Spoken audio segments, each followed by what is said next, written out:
Meus irmãos, a paz do Senhor, Cláudio Souza.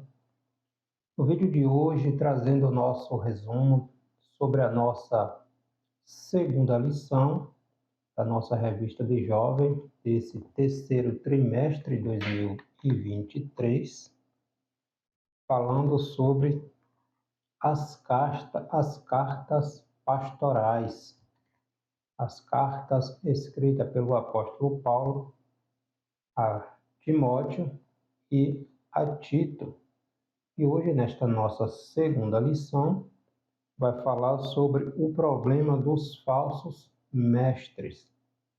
O apóstolo Paulo instrui seu companheiro, seu discípulo Timóteo, para refutar, para dar um basta nos ensinamentos heréticos que certos líderes que haviam se corrompido estavam ensinando na igreja de Éfeso. O problema dos falsos mestres. Nossa segunda lição de jovem desse terceiro trimestre. O texto principal, o texto áureo da nossa lição, está em 1 Timóteo, capítulo 3, 1 Timóteo, capítulo 1, versículo 3.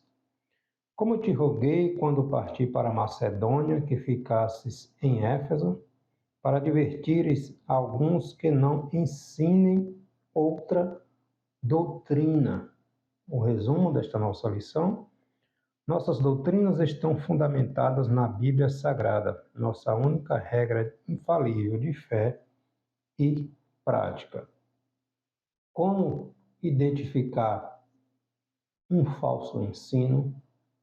Como é que nós vamos identificar um falso ensino?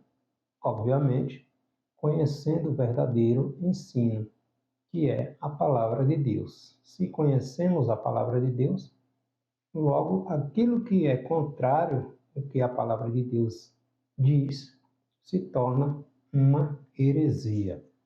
Discípulo de Jesus precisa aprender a palavra de Jesus, precisa praticar o que Jesus ensinou. Então, o problema dos falsos mestres. O nosso texto bíblico em classe está na primeira epístola do apóstolo Paulo a Timóteo, capítulo 1, versículo do 8 ao 11. Está escrito assim: sabemos, porém, que a lei é boa, se alguém dela usa legitimamente.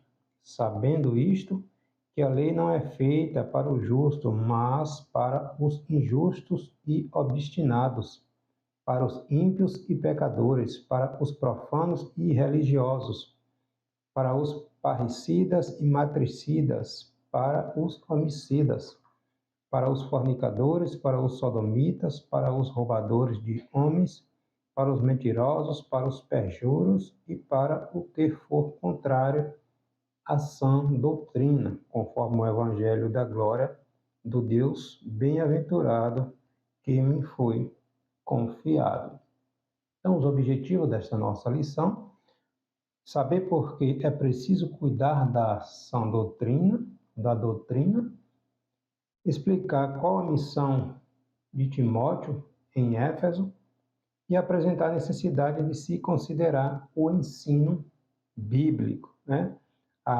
Devemos, nós como cristãos que professamos a fé em Cristo Jesus, acreditamos na palavra de Deus como a única palavra que não erra, que é completa, que é inteira, que é absoluta, a Bíblia Sagrada.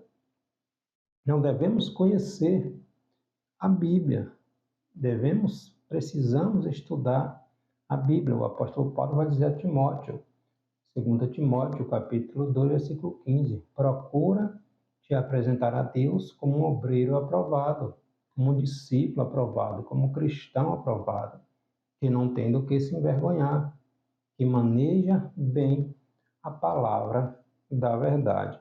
Então, nós devemos conhecer a Bíblia, o que a Bíblia diz. aplicar seus ensinos diariamente à nossa vida. Tiago vai dizer em sua epístola, capítulo 1, versículos 20, para não sermos apenas ouvintes da palavra de Deus, mas praticantes.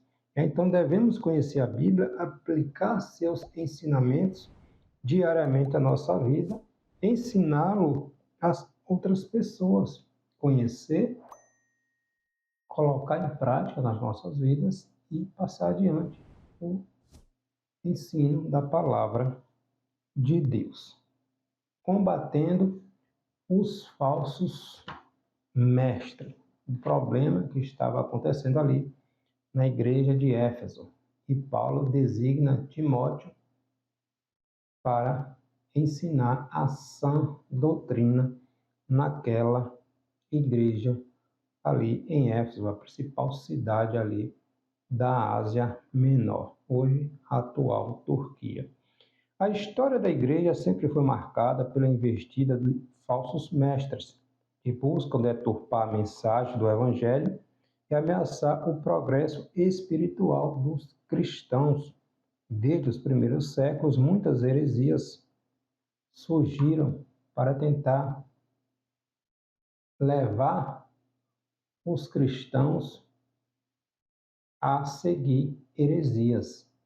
O apóstolo João, quando escreveu o Evangelho, que leva o seu nome, bem como as epístolas joaninas, nós vemos João falando, mostrando que Jesus Cristo era verdadeiramente o Filho de Deus.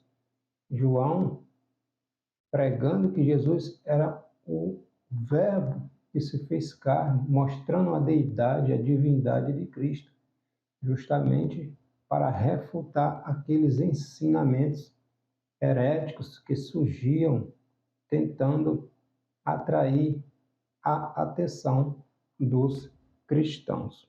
O apóstolo Paulo já havia advertido os anciãos ali de Éfeso de que, após a sua partida, lobos cruéis surgiriam para atacar o rebanho do Senhor.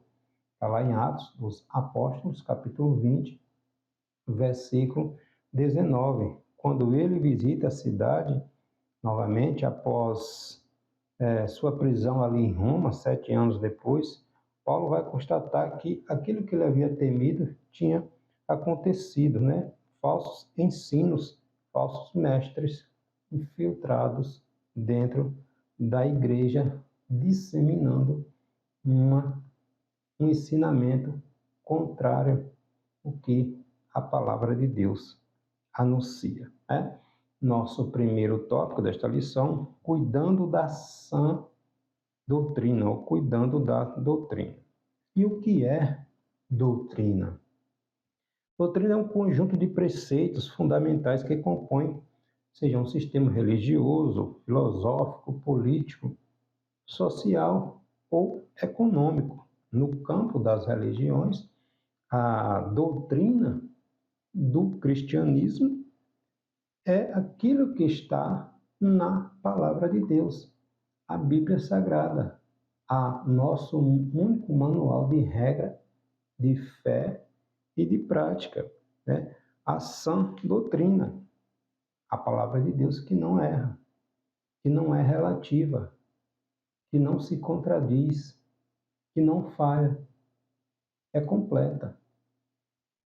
Logo, se somos cristãos, acreditamos em Jesus Cristo como o Filho de Deus, como o Verbo que se fez carne e habitou entre os homens, que morreu na cruz, ressuscitou e que subiu e que está à destra de Deus e que virá buscar a sua igreja, nós professamos a fé em Jesus Cristo. Logo, nosso manual de regra de fé e prática é a palavra de Deus. Ela é infalível, ela não falha, ela é completa. 2 Timóteo, capítulo 3, versículo 16, o apóstolo Paulo vai dizer que toda a Escritura é divinamente inspirada e proveitosa para nos ensinar, nos repreender, nos corrigir e nos instruir em justiça. Então, a Bíblia ela não contém a palavra de Deus, ela é a palavra de Deus, né? O apóstolo Paulo vai chamar de boa doutrina e sã doutrina. É o ensino correto, ortodoxo, genuíno, de acordo com as Escrituras, né? E o fruto de uma exegese que considera o que realmente está no texto, segundo o método histórico e gramatical, né? A palavra de Deus, ela não precisa de invenções humanas.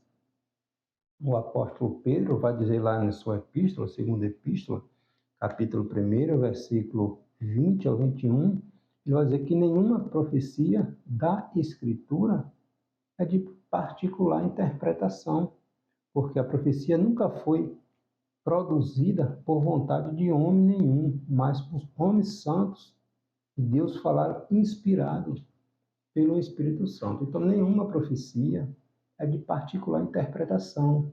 Ela precisa estar alinhada com o que a Bíblia Sagrada, a palavra de Deus, diz. Então, sã doutrina é o ensino correto, ortodoxo, genuíno, de acordo com as Escrituras, fruto de uma exegese que considera o que realmente está contido no texto, seguindo o método histórico e gramatical, ou seja, busca a intenção do autor sagrado, o que o autor sagrado quis dizer, estar dizendo nesta passagem, neste texto, neste livro, né? Então, busca entender e aplicar aquilo que o autor sagrado escreveu, inspirado pelo Espírito Santo de Deus. Então, não se oriente por pensamentos, sentimentos ou filosofias, né? Desejos do leitor, que, como destinatário do texto, deve crer nas Escrituras como infalível, completa e inerrante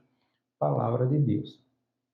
Hoje, nessa era pós-moderna, relativista, o conceito, o entendimento que se tem é que aquilo que eu leio, que se lê, e aquilo que eu entender, o que eu quiser entender, é que vai ser a minha verdade. Ou seja, relativiza a palavra de Deus. Tenta relativizar a palavra de Deus. Ou seja, leia uma passagem, aquilo que eu entender, que eu achar que é correto, eu vou aceitar. Se eu não concordar, não vou aceitar, vou achar que está errado. Então, esse pensamento secularizado, mundanista, prega nesta forma. Mas a palavra de Deus, ela é completa e ela jamais será substituída ou alterada, porque Deus é Deus, o homem goste ou não.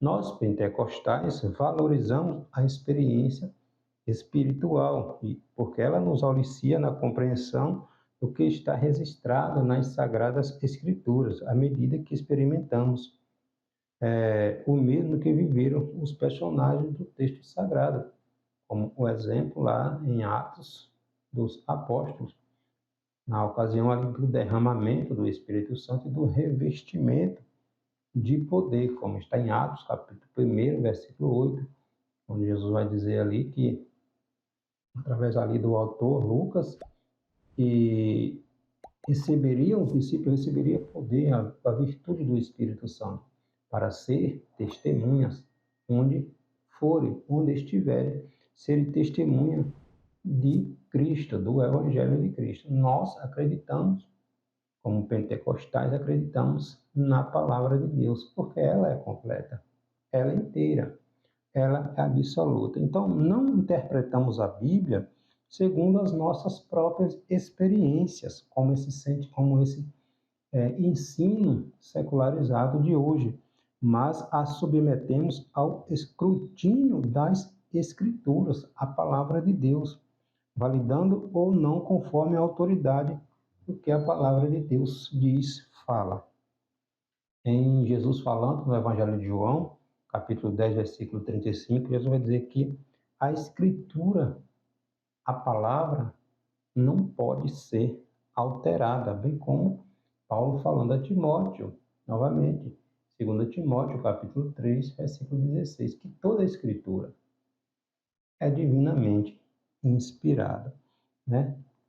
Inspirada para nos ensinar, para nos repreender, nos corrigir e nos instruir em justiça. Assim podemos nos manter livres de qualquer desvio teológico ou doutrinário e ter uma vida cristã sadia, uma vida espiritual verdadeiramente equilibrada. Qualquer ensinamento, qualquer pregação tem que ser levada ao crivo das Sagradas Escrituras. Por isso é necessário o cristão conhecer a Bíblia, estudar a Bíblia.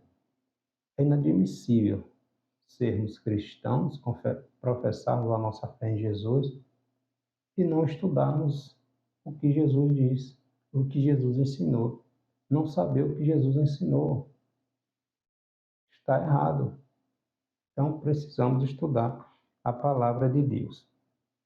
Não sabemos ao certo que doutrinas estranhas estavam sendo ensinadas ali aos irmãos, à igreja de Éfeso. O segredo para a preservação da boa doutrina é refutar qualquer tipo de ensino que seja, se não não passar pelo crivo da palavra do Senhor, né? A expressão outra doutrina vem do grego héteros, que significa estranha, falsificada ou algo diferente.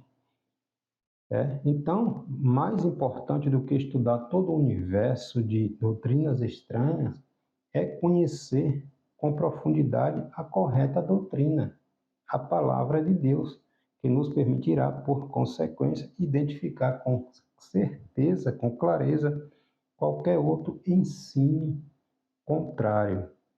Quem conhece bem o que é verdadeiro não terá, obviamente, dificuldade em discernir o que é falso. Lembro que certa feita eu ouvi alguém comentando que quando alguém é recrutado para trabalhar no Banco Central, diz que aqueles que estão em treinamento, eles passam horas e horas pegando, manuseando as notas, conhecendo cada detalhe das notas, para saber tudo direitinho, identificar tudo quando pegar uma nota, saber. E em determinado momento alguém pergunta ao seu instrutor quando é que eles iriam passar a pegar as notas falsas para também estudar, manusear para identificar. E aquele instrutor lhe disse que não era necessário pegar, estudar, treinar com nota falsa nenhuma, porque conhecendo a verdadeira, qualquer outra que vier e for diferente daquela, já é identificado como falso. Ou seja, quando conhecemos, quando estudamos a palavra de Deus, tudo aquilo que não está na palavra de Deus, que não contém na palavra de Deus, pode ser refutado, rejeitado, porque é falso. Porque a Bíblia Sagrada é o nosso único manual, novamente, de regra, de fé, de prática. Nossa religião é o cristianismo. Cada religião tem a sua doutrina. Nós, como cristãos, como seguidores de Cristo, discípulos de Cristo, nosso manual é a Bíblia Sagrada. Então, precisamos entender, aprender, estudar e continuar estudando a Bíblia Sagrada. Então, é isso que o apóstolo Paulo ensina e instrui a Timóteo. Paulo manda Timóteo para a igreja de Éfeso para ensinar a sã doutrina, porque estava havendo falsos ensinadores, falsos mestres, entrando com filosofias, com ensinamentos que não acrescentaria nada. Então, ele ensina, instrui Timóteo a ser enérgico no ensino da sã doutrina. 7 anos antes, está lá em Atos, capítulo 20, versículo 29, Paulo escreveu esta epístola. Antes dele escrever essa epístola, ele já advertia os anciãos ali de Éfeso de que os falsos mestres iriam procurar distorcer a verdadeira mensagem de Cristo, que agora isso já estava acontecendo 7 anos depois. Aí ele exorta Timóteo a confrontá-lo com coragem. Timóteo deveria tratar com eles como um bom combate mediante a proclamação da fé original, conforme o ensino do apóstolo Paulo. Então, em Atos capítulo 20, versículo do 29 ao 31, Paulo estava advertindo os mestres ali da igreja de que falsos ensinos, falsas doutrinas entrariam na igreja para tentar minar a fé dos irmãos. E Timóteo foi designado para ensinar a sã doutrina. Nosso segundo tópico, a missão de Timóteo. Timóteo foi deixado em Éfeso como uma espécie de delegado apostólico, ou um representante de Paulo, uma missão pastoral específica. Paulo abre a epístola de 1 Timóteo, enfatizando suas credenciais ministeriais como apóstolo de Jesus Cristo, segundo o mandato de Deus e do Senhor Jesus Cristo, esperança nossa, identificando Timóteo como seu verdadeiro filho na fé, como seu representante, que ele estava enviando à igreja de Éfeso para ensinar a sã doutrina. Assim, a carta serviria não apenas para Timóteo, mas também para a igreja local ali de Éfeso, que seria dada a conhecer o seu conteúdo. E isso reforçaria a autoridade espiritual daquele jovem pastor, Timóteo, diante da sua juventude e da certa timidez que Timóteo tinha, né? Da possibilidade de resistência por parte dos anciãos, de alguns ali de Éfeso, ao ensino de Timóteo, pela confrontação dos desvios doutrinários que Timóteo teria que enfrentar ali, por ser um jovem ainda, jovem na idade, apesar de ser pastor, mas um jovem na idade, teria que enfrentar, combater os ensinamentos de anciãos que haviam se corrompido, tentando dominar a fé ali dos irmãos, ali na igreja de Éfeso. E Paulo envia Timóteo como seu representante, designado, irmãos, para combater, para ensinar o que é verdadeiro. Então, se a gente sabe o que é verdadeiro, a gente não vai se misturar com o que é falso. Quando conhecemos o que é verdadeiro, quando algo que não é verdadeiro chega, nós logo o reconhecemos como algo estranho, algo falsificado, né? Algo diferente. Por isso é imprescindível nós conhecermos, estudarmos diariamente a Bíblia Sagrada, a palavra do nosso Deus, né? Em Éfeso era a principal cidade da Ásia Menor. Como cidade portuária, era um agitado centro econômico ali da época, né? Um lugar de grande ebulição religiosa, cultural e filosófica. Era grande o paganismo ali em Éfeso, a cidade da conhecida deusa Diana. O templo da deusa Diana ficava ali em Éfeso, também conhecida como Artemis, cujo templo era uma das 7 maravilhas do mundo antigo.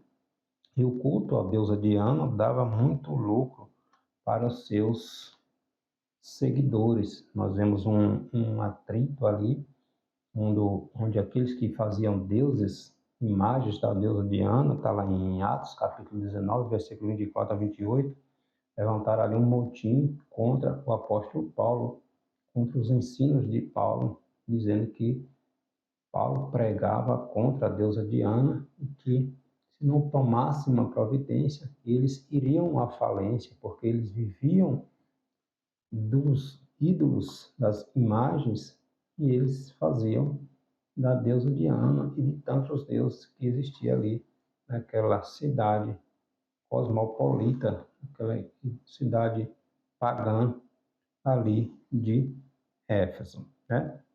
Então, Paulo não se preocupou em identificar qual seria os falsos mestres e quais exatamente as heresias que ele difundia ali na igreja de Éfeso.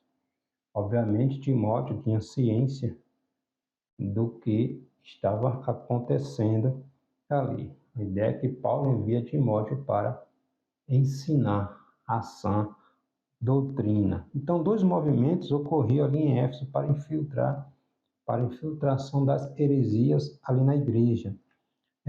Paulo chama de lobos cruéis, tá? 2 Timóteo, ou em Atos, capítulo 20, versículo 19 ao 30, é o que diz.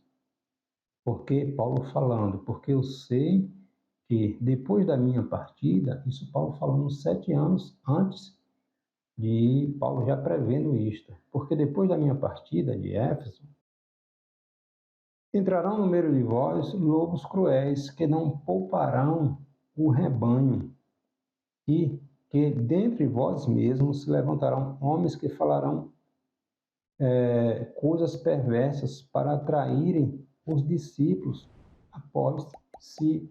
Então, Paulo está dizendo que do meio da própria igreja levantariam homens deturpando os ensinamentos das Escrituras dentro da própria igreja. Então, Paulo chama de lobos cruéis e o surgimento de falsos mestres dentre os próprios presbíteros, anciãos, líderes locais. E isso está claro na advertência que Paulo faz aqui em Atos, capítulo 20, versículo do 29 ao 30, quando ele vem falar sobre esses lobos cruéis tentando atrair as ovelhas para si, né? Então, Paulo continua sendo um pastor fervoroso, cuidadoso com as igrejas, as ovelhas, as igrejas que ele havia implantado